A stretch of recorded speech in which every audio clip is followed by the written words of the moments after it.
This is the true story of how I got sick and tired of feeling unworthy and how I chose to heal.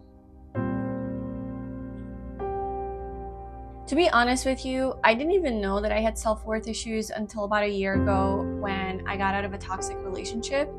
That relationship basically woke me up to all of the ways I had been abandoning myself and all of the trauma that I had suppressed from childhood. I thought I was healed, I thought I was fine, and it turns out that I wasn't.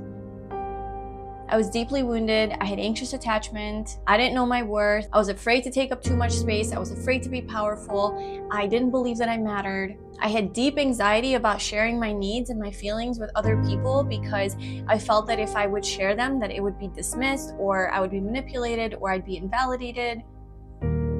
And even though I've always had a strong voice, whenever I would speak up and share what it is that I needed or desired or share my feelings, they always came from this emotionally reactive or emotionally immature place, instead of with truth, conviction, confidence, owning my worth and knowing that I can take up space.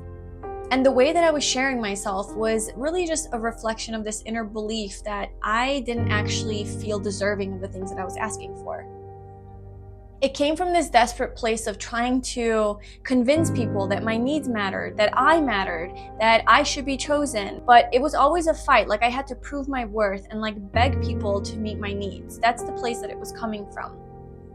And I was conditioned to believe that I was too needy and that what I wanted was invalid, and it stemmed from an insecurity, and there was always something wrong with me because I needed something from another person. When in reality, this is just how people responded to my needs because they didn't want to level up and show up in a way that I deserved. I was also super scared to leave a relationship when I knew it wasn't working for me anymore, and instead I wanted to just stay and make it work. I thought that if I fixed myself enough, that my partner would finally start to love me the way that I deserve to be loved, or that they would start showing up for me more, or that they would change in some way. Not realizing that these people were never able to give me what I deserved because they had their own issues going on. But I dismissed their issues and made myself the problem instead. They were perfect, they could do no wrong. I put them on a pedestal and I made myself the problem instead. I also had no boundaries because I was afraid that if I actually said no to someone or declined their offer or chose to hang out with myself instead of with them, that they would leave me, that they would abandon me, that they'd get bored if I'm not constantly feeding their desires and needs, that I wouldn't be enough for them anymore unless I'm always there, always available, ever so supportive, ready to go, always there to listen, give love, soothe them, be intimate with them, validate them. If I wasn't always on, I felt like they would leave me. So I felt like it was safer to neglect my own needs and meet theirs. My feelings of unworthiness showed up in so many ways in my life that I wasn't even aware of, okay? I was afraid to truly take up space.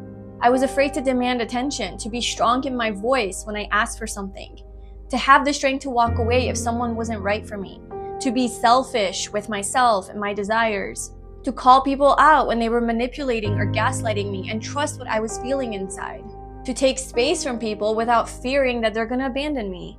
I didn't know that I was enough without having to become someone else. I relied so heavily on people telling me how they feel about me, telling me that they like me, and validating me in order for me to know my worth. I depended so heavily on people to soothe me when I was anxious or going through a rough time. So one day, I just couldn't do it anymore. I got sick and tired of feeling this pain, feeling so attached, feeling so unworthy, not being chosen, attracting all of the wrong people that are going to hurt me. And I said, I am changing myself forever. And I remember when I said this too.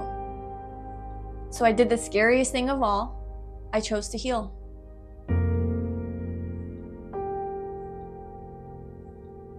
But to heal meant that I had to go into the pain. I had to go into the trauma. I had to be super honest with myself about myself, but even harder about the people in my life. The people who I loved, who actually hurt me and caused me the pain that I feel today as an adult. I had to address those wounds, I had to confront those people, and I had to heal. And even harder, I had to forgive them.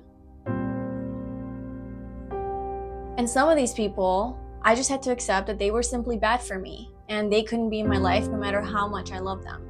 No matter how attached I was to them, they had to go. Because them going meant that I was choosing myself. And that was my main goal, to choose myself in all moments of life, to learn what that means, to feel what that feels like, to not abandon myself anymore.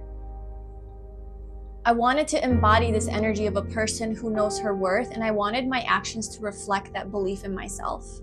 So all of my actions and responses to the things that were happening were coming through a filter of, is this me choosing myself? Is this embodying the energy of self-worth and self-love? And if it didn't, I had to do the thing.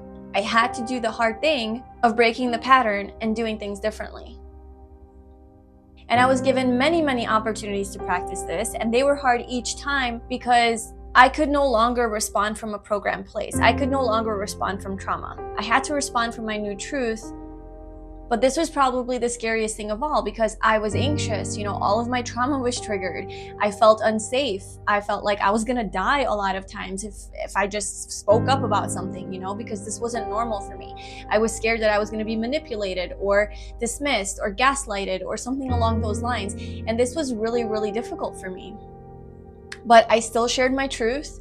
I showed up for myself. I had to honor myself.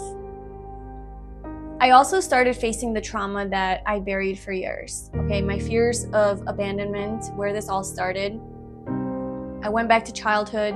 I met my inner child, the one who was so scared still and trembled when she didn't feel seen or heard.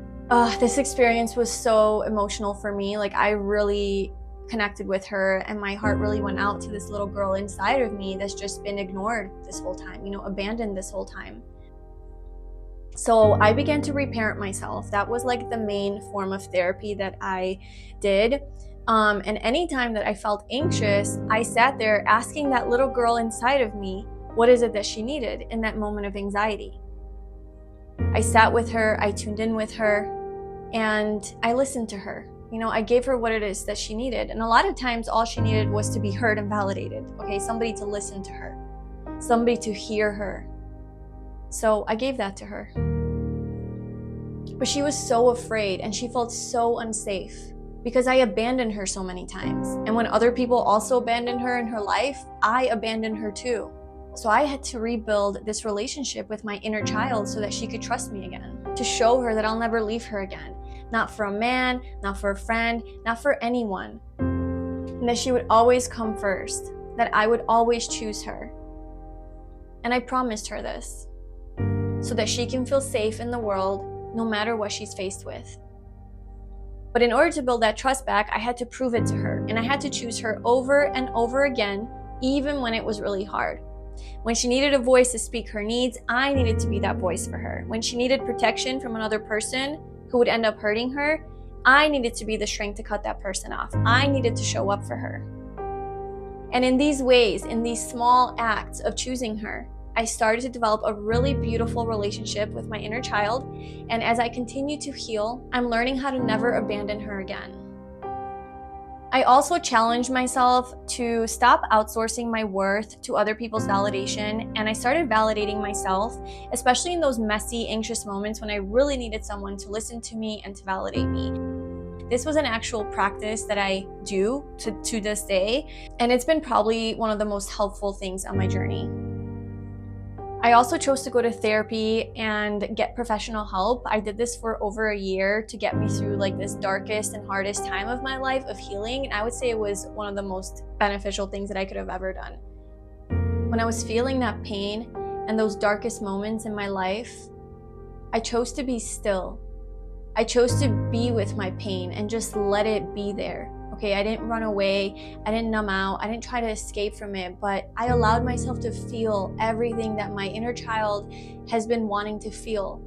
So I cried, I yelled, I journaled, I talked out loud. I allowed myself to do whatever it is that I needed to do and to let out all of that emotion. I began healing my anxious attachment, which was another thing that I discovered that I developed as a protection mechanism from childhood.